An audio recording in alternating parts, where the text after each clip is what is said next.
Sa Tabaw, matutupad ang mga pangarap. A true story of a teacher. Ma'am Rina is an elementary teacher in a remote community in the municipality of Gandara. Every day, she used the floating bamboo to cross the river, extending her passion to teach young children because she believes every child needs a champion. Ma'am Rina believes teaching is a vocation and a mission as well, a calling from young children in a rural community to access quality education and a task that can change hundreds of lives.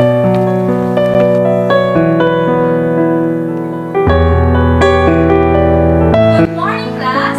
Good morning, Teacher Reina. Good morning, classmates. Mabuhay. Okay, thank you. Please be seated. So, our discussion for today is math. So, 7 times 0. 0. 6 times 0. 0. 7 times 1. 7. Okay. She lives a life of service. She lives a life of making solutions, and she lives a life of sacrifice. Teaching in a remote area is not easy as what people think. But nothing is impossible for a teacher with a mission. No water is deep for a teacher with a compassion. Sa pagtuturo ng kabataan sa malayong komunidad ay nahanap niya ang tawag ng tungkulin at ang kahalagahan ng edukasyon sa mga malalayong bulubundukin. Anumang hirap at pagsubok, tatawirin ang malakas na agos ng ilog, kakapit ng mahigpit sa lubid para sa pangarap ng mga kabataan.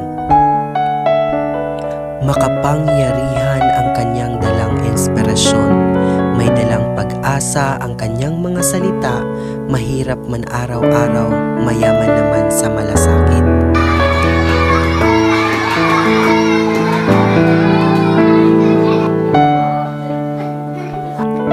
Para sa gurong nagmamalasakit, hindi makakahon sa silid-aralan ang tawag ng tungkulin. Ano ang iyong gusto nga profesyon ha iyong pagdako? Mom, teacher, teacher. Yeah. Maging teacher. Maging teacher. Gideon. Maging teacher.